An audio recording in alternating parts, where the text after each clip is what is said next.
I'll get a little bit closer to the camera. Yeah, coughing again, mate.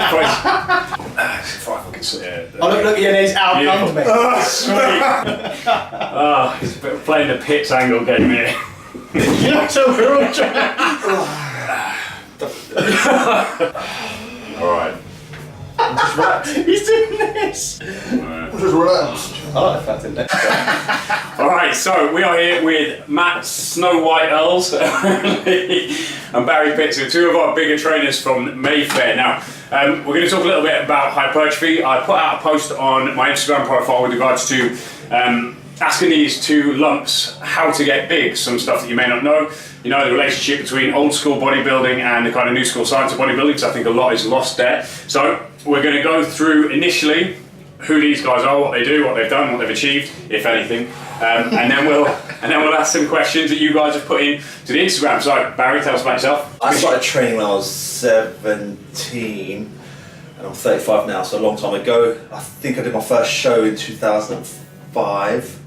What was that? The Wabber Mr. Hercules show in Essex, in Colchester in Essex, that's what it was. Scott Horton's Wabber Mr. Hercules show. I came second in that show, and that's going to start hitting in a minute. Yeah. Since then I've competed, I've won UK BFF shows, NAVA shows, overalls, and I think that's it. And I've stopped competing in 2011, just because I got bored. Yeah, give other people a chance to win a show. Sure. And I got bored. Give the little guys a chance. I did it. It was fun. I knew my last show was going to be my last show. Why'd you get into it? Well, I train chasing girls. Is that Standard for most people, right? Pretty standard, yeah. Yeah, it was a girl that used to go to my college on the same train, and I started going to a gym, so I joined the gym. And she was more jacked than he was. Yeah, so pretty much. And then I started training, got really into the training. People said you should compete, and I was like, no, and that was it. And that's sort of how it spiraled. And I think, 11 shows since then. New Matt? Same thing, like. I'm glad you're against the black wall, otherwise I wouldn't see you. Me, well, I started training similar to Bad. Always done gymnastics prior to that as well, so I think that gave me a good little base. Then just pretty much started training. For me, my first start training, initially, you know, as we all probably did, bullied at school, wanted to get bigger, wanted to feel good. I stopped for a little while, then broke up with an ex. Yeah, and then from then I kind of pretty much got into it. I started PT when I was 18. Kind of fell into it. Wasn't aspiring to be a PT per se. Started training, started getting jacked. So I was looking to try and get strong. And then when I met him, kind of bullied me into doing a show. I have a better win ratio than Barry Pitts. Which is the important part, right? He came second in his first show. Can we edit this bit out? No. You came second in your first show, didn't you? Yeah. It It was a really high quality show. Where did I come? I think I came first. Yeah, it's Yeah. easy show. It's somewhere between first and fifth, right? Yeah. So I came It's first. a charity class. I retired as of then. I'm sorry, with 100% win. Yeah, it's like, right, edit next part, because I can't listen to him do this anymore. Questions for you both. How much creatine can you load before you see side effects such as hair loss? Not as much as these two, basically. We've actually got 4 heads of hair, it's just the lighting. Yeah, weird. I've actually got blonde hair and a black beard, just washing it out. Next question, thanks Chris. Thanks, Chris. Yeah, cheers, thanks. 5 grams a day. Any more than if you still load, you will get an upset stomach and you'll get gastric distress. So 5 grams a day post workout is. I'm ignoring the baldness giant. Yeah, of course. I'm giving legit info. It is a common question. I'm a bigger man and stronger than you. 5 grams a day. Otherwise, you will get gastric distress from anything higher. For those of you watching this, gastric distress, basically stomach problems. You'll know stomach about problems. You'll know about you'll understand gastric distress very quickly. And Barry will say post-workout mostly because of absorption, right? Can help you with absorption. Exactly. Again, one thing to remember, guys, always is when you're buying supplements, don't try and save money. Don't buy the cheapest stuff you can from the high street stores. Hit the link in the description and you can get the best quality supplements there. So you're my client because I get a referral rate. Thank you very much. Carry on, next question. Elliot Upton. Yeah. Damn you. Okay, House Harmer. Is Matt called Snow White because he doesn't go to the spray booth or due to vertical challenges? Who's that? You're popular with us already. I don't call him Snow White, I call him the Daywalker.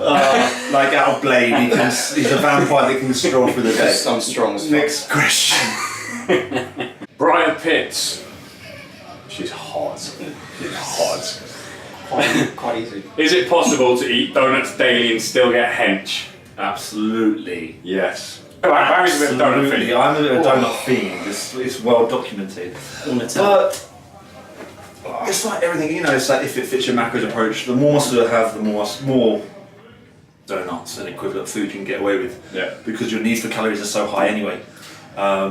So from the point of view of most people watching this who are watching it to get bigger, it's probably not a good idea to be shoveling in that kind of stuff. Yeah. And that's a big fitness industry There kind is- of myth, right? That it's just about get calories in and just getting them in, irrelevant of nutrients. You've got to think as well, you know, as we've always established, gastric distress, right? So obviously, if you're picking foods that you know are not going to be working well for you, you're going to have issues. Then you also got to look from an inflammatory point of view as well. Okay, cool. You're not picking the best foods, processed foods. Inflammation is going to go up. We know that.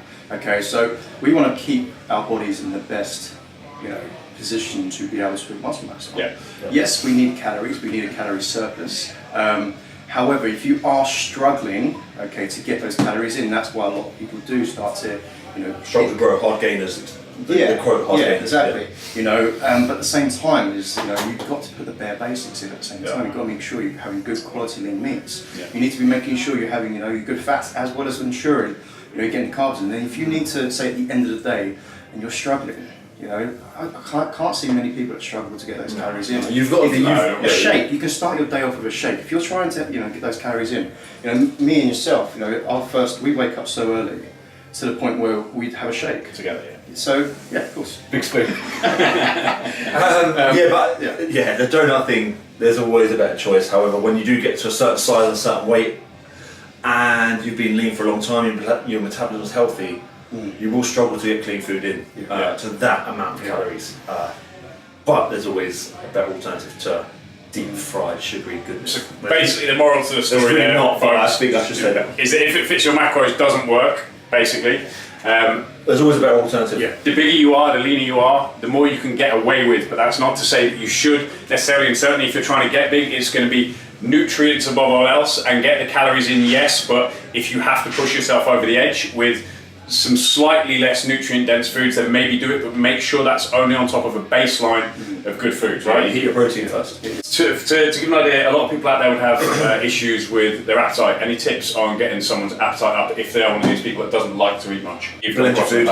Blend your food. Blend your food. Yeah. I've seen you doing that before, yeah, for sure. Yeah, you know. This comes down to how serious you are about it, right? Yeah. You know, I've watched Barry blend chicken. Yeah, but that's because I overcooked it. You know, generally I wouldn't blend chicken unless it's a really bad day. But I will blend eggs. I'll bring raw eggs. I've done it for my whole bodybuilding life, so like 18 years or so. But yeah, eggs, oats, spinach, a decent whey or protein powder, whatever you can stomach.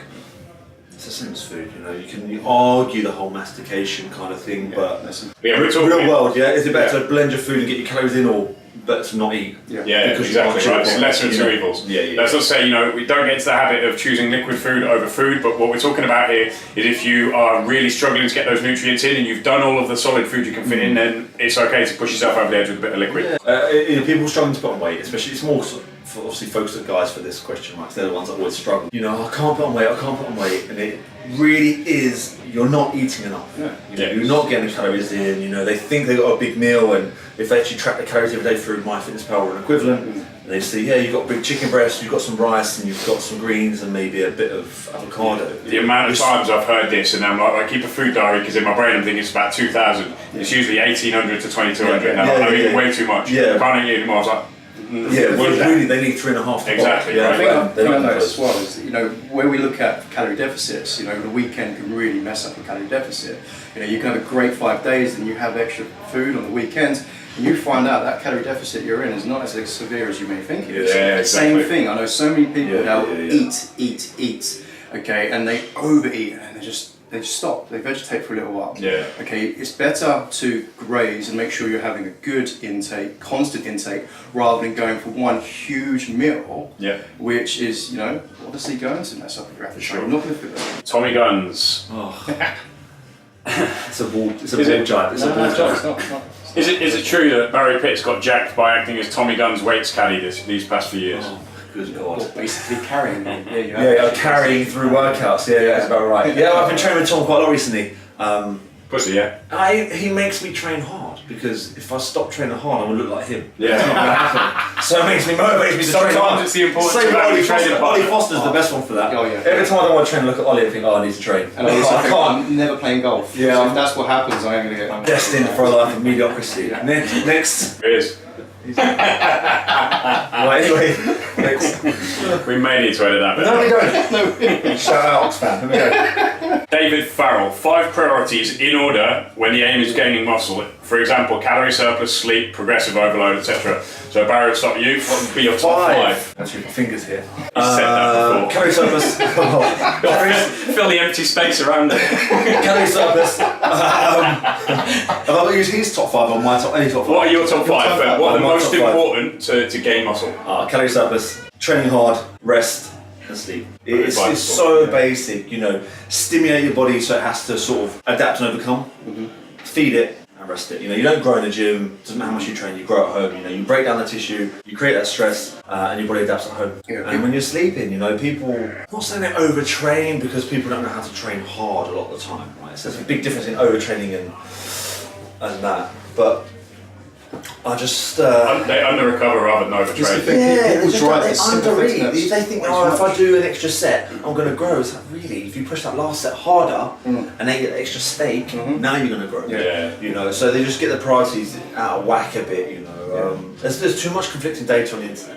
Yeah, Absolutely agree with that. On Instagram, 100%. you see people's training videos, and everyone's trying to reinvent the wheel by bringing in a band, an angle, this and that. Massive Which to me overcomplication. is getting away from the nitty gritty stuff, which is basic, it works. I'm not trying to say old school's the best because some of the new age stuff is fantastic. This leads me on to a point that I've asked many times, like that relationship between old school and the 69 kilo kind of science trainer. Now, there has to be a relationship between the two, right? We talk about tension and we talk about weight and all of this. I think there's a massive demographic of people, the newer trainers out there, who are way too far one side. They don't train hard enough, they're lifting too lighter weights. But then there's also some of the demographic who are probably too far the other side, who are lifting way too heavy with no real attention to what they're doing. Yeah, I agree. What are both of your opinions on that? Like, where is that relationship? If you could give people a bit of advice. I like, have a blend. It's the problem with, you know, I always call it, you know, paralysis by overanalysis. You know, people constantly overanalyze everything. Okay, so, and a lot of the stuff, the research that's coming out now, okay, was done 30, 40 years ago. Guys didn't wait for that research to come out to be verified. Yes, but you've got to trial things, okay? But then also research articles. What is research, okay? Anecdotal research is also research, okay? Try it on yourself. Does it work? Now, if you had a formula that works for yourself, but it's going against every research article, and you go and change things just because the research article says so. If you're getting great progressions, now it may not be because what you're doing is right, it's because you're motivated, you're training, you're constantly wanting to do it, you're having fun, and you're seeing progression. So it's going to give you into a nice, positive... It's more than on face value, right? There's a lot more going on. But then at the same time, you know, I'm a firm believer in, you know, we need to constantly keep analysing ourselves, we need to constantly keep questioning ourselves, and that's where the research comes in. It really is an art form, okay? You know, don't care what anyone says, yes, it's, you know, science, but I've seen so many people that just because it's the science, they lack the intensity. Yeah, absolutely. Oh, you know, there's so many things that when it comes to something, let's say leg training, all right, where the divide of how big your legs are going to get and how strong you get is your brain, how hard you're willing to push yourself. Yeah. There's a big difference. So if you trained on your own or you train with 3 great training partners, you're going to push so much more when you've got the training partners. Of course. Yeah. And there's so many exercises coming out with all these variations like bands and angles. Give me a barbell, 3 plates of size, 140 kilos. If someone can squat that 20 times, I almost guarantee they won't have bad legs. Yeah. However, you can get these people to put this little spanky danky Instagram video doing all these angles and pumpy movements and stuff like this, and they look heavy, they've got these plates everywhere, bands, it looked very impressive, like leg press, you know, you can load that thing up and go all day. But you can't negate the basics. And it doesn't have to be a barbell squat, because I know not everyone's great here, some people feel it in their back, so you've got to find out what exercise works for you. But move away from machines, so barbell squat, front foot elevated split squat with your foot, split squat to some degree, and a lunge. Reverse, walking, station, whatever it may be. So a split squat variation, a squat variation, a free weight variation for leg training. That's a good and simple one there. You can't avoid it. Move away from machines. I think that's for leg training especially, you cannot rely on machines to grow your leg. Some people give them a false representation of their strength. That's what I love it. Yeah, You put a reverse band on, and you can put a lot of weight on that, and you feel great. Okay, perfect. Okay, cool. And if that's your motivator, go for it. But at the same time, then you take that band off, and God, suddenly the weight's real again. And like this crosses over time and attention. You know, do you squeeze? Do you squeeze it so hard that you're contracting it and you feel it? But I know me and you could go outside now. Maybe you will, and we could curl like an 8 kilo dumbbell. An 8 kilo dumbbell. I'm meeting your mum after this, so. Which is very light. 8 kilos is nothing, yeah. Unlike your mum. But we can curl 8 kilos, and like I say, we're going to do a set of 12 reps. With a 2-second contraction, 3-second eccentric, whatever. We're going to get a pump, we're going to fail, but we're not actually going to do anything to create growth. It's that whole analogy that's been used so many times. Train like a marathon runner or train like a sprinter. You know, what you're going to look like. There's just zero sort of stress being broken down by moving something so slow. The body doesn't need to adapt to that. If it does need to adapt to it, it's not by growing muscle, it's by increasing endurance. You're not breaking down muscle fibers. This is the problem where it comes to where science comes in too much. Control reps for sure. But there's a point of diminishing returns when it becomes so slow that you're almost struggling to create any power. They're working at research because you need to make sure you have a standardised approach for everybody. So that's why those can sometimes work. But then obviously go into a gym as well. You know, you don't have that luxury. You need to be able to kind of go for it. I've got a question for you. So you can bench 200, 205? 210. 210. It's outrageous. You can bench 210 kilos. So you unwrap the bar, you're here. You're here. Right? What are you squeezing on the way down and the way up? Apart from the soul. Everything. You're squeezing everything, but you're not contracting your chest. No. Yeah? I want to get that weight off me. And when you're doing a heavy squat, you're not contracting anything. Oh my god! I'm contracting from my eyeballs to my toes to get to finish the rep. rep. It forces you to contract. That's the difference. This is the problem. This is where fine. Do your warm ups for some activation. Because let's say, for instance, you're pressing, but your chest is great, but your triceps are weak. Okay, do some activation. Weak aesthetically. Sorry, weak aesthetically. You want to grow your triceps. So when you press, maybe do a bit of tricep first to sort of pre-exhaust, stimulate, wake them up, get a mind connection. But then you start doing the weights where you're not squeezing a thing. I can't. If I'm going to grow, I'm not squeezing. 20 rep squats. Whatever your weight is for 20 reps, you get to what? Rep 12? The only thing you're concerned about is getting up, moving, and breathing and not passing. You go lightheaded, your legs are on fire, your lungs are on fire, and you finish that set and you walk off and you can hardly sit down, you drop straight down. What have you squeezed? Honestly, what's anyone squeezed if it's the right weight for them? Yeah, exactly.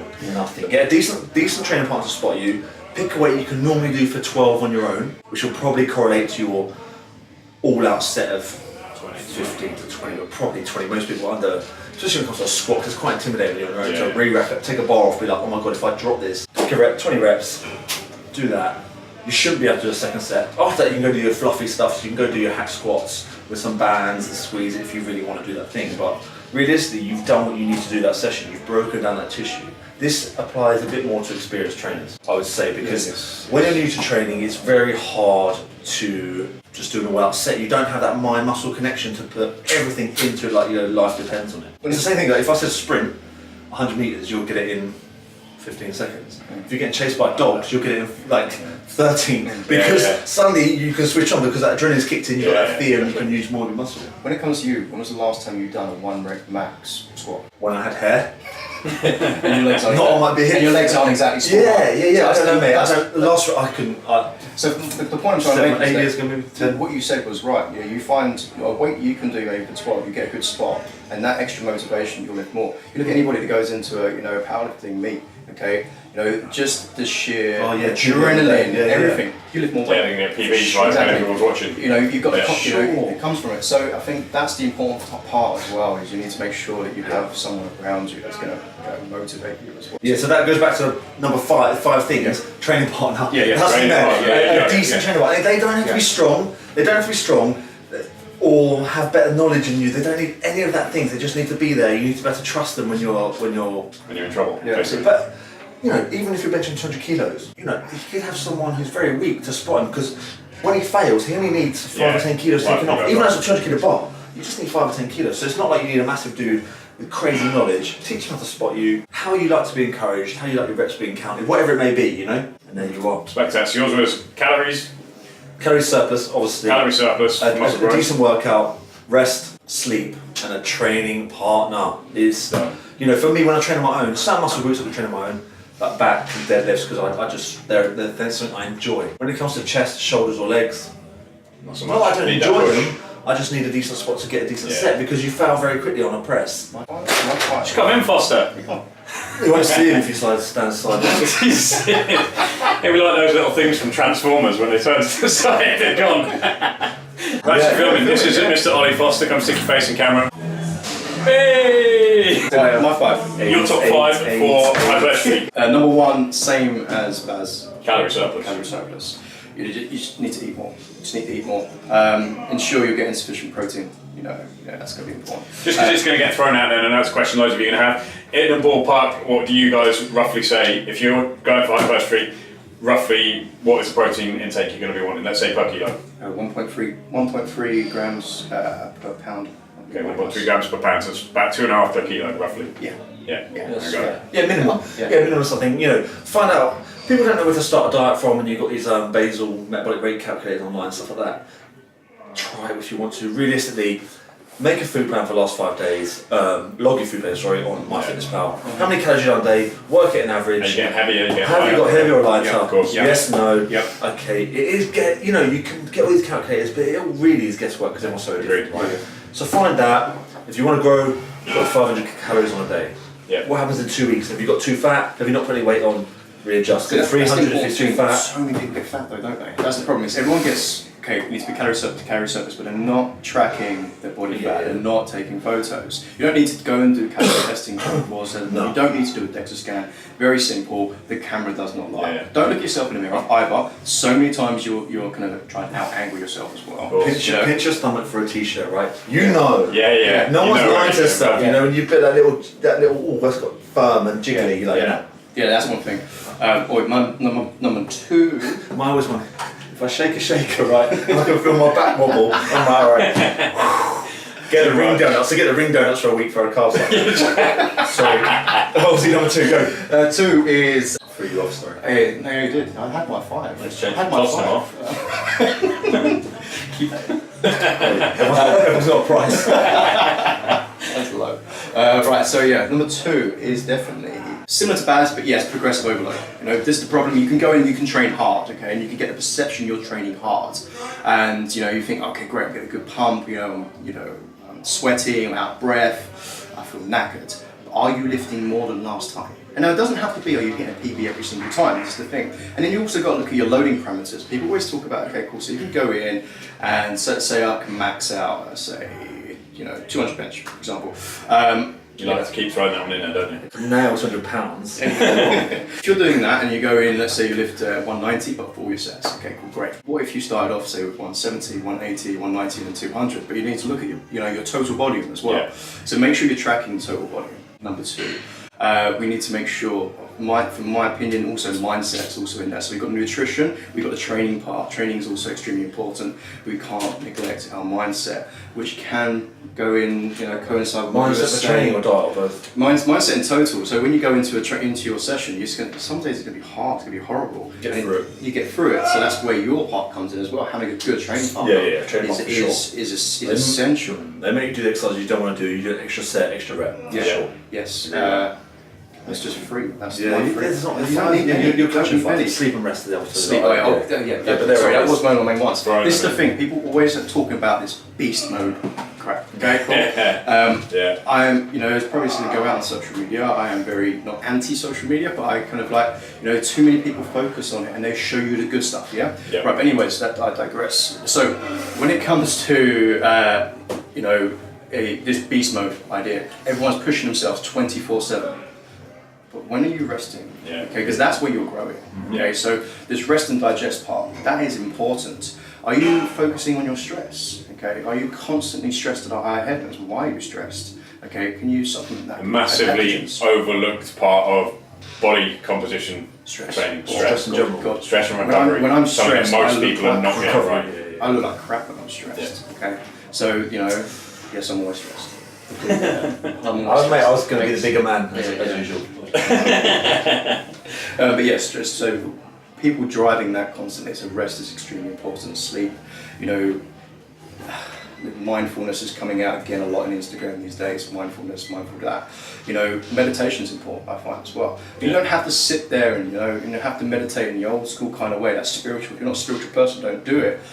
But so whatever your meditation happens to be, exactly, right? You know, I think that's, there's so many little keywords and buzzwords. Social media, again, despite the fact that it is pretty much my life and to a degree a large part of my career, it annoys the hell out of me. And something that's popped up recently is this whole, like, grateful now seems to be a keyword. Yeah. A bunch of really ungrateful people who are apparently on social media grateful for everything. And this kind of thing, it's usually a byword. If you're running around putting these posts up on social media, there's a good chance that you're doing it to try and convince yourself that something isn't there. And people see that. You know, we all see it, and I kind of implore you to try and genuinely address the things in your life, because, as I say, I say it on the live feeds all the time, that stress and recovery are massively overlooked, and it's something that we all think, it's human nature to think, if I do more of something, then surely the output is going to be better. This is not often the case with, especially building muscle. Yeah, when you're the size of these two guys, you can probably train a lot more, but if you're classically a hard gainer, you're not going to be wanting to train 7 days a week. Everyone's training, you're going to bust exactly. Your body needs that. It's the recovery time. Barry said it earlier. You're not growing in the gym. You're growing when you're not in the gym. You're growing when you're sleeping. You're growing when you're eating. You're growing when you're relaxing. So bear that one in mind. Next question. I've got fifth. Go on. What is Track everything. Track your sleep, track your food, track your training, track everything. Because at least, you know, we're going to look into that blend between old school training and, you know, the research-based kind of. You need to be able to give you somewhere to assess and adjust. Adjust. You know, am I plateauing on this lift? Okay, why am I plateauing? You need to start asking questions. So unless you track, and sometimes we can always bullshit ourselves. You know, constantly. I do that all the time. We need to be able to look back and go, all right, verify. Does it work? Stands in the mirror in the morning. I am 6'2". I am 6'2". People do like me. I have a luscious head of hair. That leads to another point that we've got, you know, this is obviously part of the reason we're in a job, but having a trainer who has been there, done it, can be the most valuable thing, because all of this stuff, it can be overwhelming for a lot of you, especially if you're new to it. They're working on the angles back there at the moment. Especially if you're new to it, it can be very, very important to have someone who has done it before, knows what to expect, knows where to take you, knows how to assess and make decisions based on the kind of biological feedback that you're getting from your training. So do remember that. Again, the link will be in the comments box below with regards to online training. David Farrell again, best macro split and how many calories over maintenance do you recommend? I think they've pretty much just covered that. Aim for about 500 over maintenance. With regards to macros, that's going to be pretty much infinitely adjustable person to person, right? Infinitely adjustable. Just make sure if you're having carbohydrates in your diet, I would say ballpark figure 70% of those of your day are post-workout. Yeah, and that's not 70% of your calories are carbohydrates. 70% of the carbohydrates you have in your diet are to be taken in that post-workout section. Now, this leads on to another one. You know, a lot of people out there. Can you build a lot of muscle on a low carb diet? Everyone's different. Me, no way. I don't have the energy to train hard. Without carbs. Matt, when he cuts his carbs, still stays the same size, he stays full, so he might be different. Yeah. But for me, I don't need loads. I think people overestimate how many they need. For me, I could easily build muscle on maybe 100, 150 a day. You know, that's high enough to give me about 120 odd kilos. I like that. Camera's 10 kilos. Camera's 10 kilos. Yeah, 110. So I could do it on sort of 158, no problem. So that puts a lot into perspective there. Yeah. 110 plus kilos and lean, you know, pretty damn lean, but 150 grams of carbs a day. Yeah, I don't get me wrong, I eat way more than that. But if someone said to me, right, I want you to sort of try and add weight on a low carb diet, obviously increase the fat intake and the protein intake, but I don't see a problem. I think people overestimate how many carbs they need, whether that's a mental thing, how much they crave. In the ideal split, try and see. I'll start off with an even split, maybe 50% protein, and then 25% of fat and carb. What would your input be on the low carb?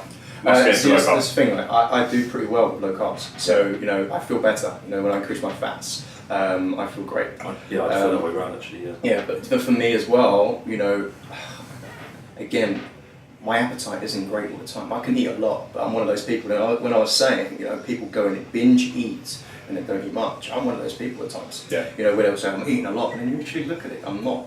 But it's very simple. Okay, 9 calories per gram. Yeah. Done. Okay, so go. I can get calories in. So, but again, it's not bad calories. So I do try and get the good fats in, and makes a big difference for me. But do I take carbs completely out? No. If Barry had to get a lean 86 kilogram male client's thighs from 60 centimeters to 70 centimeters within a year, or could never eat donuts again, how would you do it in regards to nutrition and training? So basically, go 10 centimeters on some dude's legs in a year. In a year. I'll never eat donuts. I don't want to talk about it because we shivers. Training wise, actually back to what I said earlier on, I would avoid machines. When I say avoid machines, I still keep a hamstring curling and stuff like that. But I would for sure prioritise the free weights, prioritise whatever he can do. So can he squat normally, back squat, safety bar squat, can bar squat, can he squat to pins or a bench, whatever he can do so we get some squats going, definitely lunge or a split squat. And that would be my priorities to gain size on my legs. How many times a week would you train his legs? Depends how new they are to training. Does it say how new he was to training? It just says 86 kilogram male lean. So probably. Well, if he's new, I would train him twice a week. If he's advanced, I would train him twice a week but split. So I'll do a hamstring day and a quad day. So that's what my thing. My priorities would be a high rep because I think the legs can handle it, especially quads can handle high reps. When I say high reps, I mean 12 to 20 for a set of quads. And nutrition-wise, obviously, you'd have to be in a surplus. Calorie surplus. Yeah, 500 calorie a day surplus. See what happens. Adjust the monitor. You're looking for where the rest of your legs are. I'm seeing what the time is. See how it gets on. More calories on the leg day. Okay. Especially for recovery. And you've got to play it by ear. But that would be my thing. Like I said earlier, if you can squat 3 plates for 20 reps, you're not going to have shit legs. Agreed. Okay. It doesn't happen. Patrick McGran, looking at your trainees' body type, how do you assess how much muscle they can genetically put on? You can't really, can you? You can't because you don't know their background, you don't know, they could be like a sleeper cell. You get those clients, they look like they can't train, you train them for a week, they just start growing, unfortunately, too hard to say. There really is no answer to that one, it's one of those things, some clients, I've had clients in the past that I thought, this is going to be hard work, 3 weeks later I'm thinking, where did that come from? Then I've had other clients that have come in and I'm thinking, this is just going to be a walk in the park, and have been an absolute nightmare, so there's no real answer to that one. Jay Beverly, my question is, whey post-workout, is it really optimal over food for fat loss or hypertrophy? Yes, I'd get the protein straight away. I was looking at kind of some of the stuff as well about potentially having leucine maybe 30 minutes prior and then having whey protein. So making sure obviously you're driving mTOR, then taking the protein potentially. But yes, for hypertrophy, whey protein post-workout, yes. But then for fat loss, it depends what deficit you're in. If you're in a severe deficit, maybe drinking your calories is not the best thing. So maybe get a bit more fruit, get a bit more fruit in the steps. I'll sort of devil's advocate again is the hypertrophy. Shake's fine, but a lot of people say it will reduce your appetite for later on for food. Yeah. I prefer to get if a shake is going to reduce your appetite to eat real food later on, bin the shake off, eat the whole food earlier. That would be my advice. Again, it's a bit of kind of real world and thinking a little bit out off of face value, because at face value, the extra protein, but what is the knock-on effect of that? Is it going to cost you somewhere else? In theory, if you're trying to build muscle, your nutrition should be pretty solid throughout the day, right? Yeah. So you're training at midday, you've probably eaten a meal at sort of 9 or 10 with a decent lean protein source, which will still be floating around 3, 4, 5 hours later on. So you're not going to be in a catabolic state really anymore. Richard Oates will go in. How long are your bulking and cutting cycles, and what is the difference in calorie intake between the two? We'll try and go relatively quick. So okay, nice and quick. Can't remember, it's been so long since I've done a cutting cycle. For me, I would just actually mine is junk food. So I have my maintenance calories, which is probably about 3,500 of clean food, and then I just top it up with donuts, whatever it may be. Yeah. When I'm too fat, I cut them out and I can drop off that. So it's probably, I reckon, 1,000 calories a day difference for me. But then I'm bigger, so it's the percentage is less. Yeah, of course. The smaller you are, the smaller that gap is likely to be. So max is probably 100 calories. Yeah.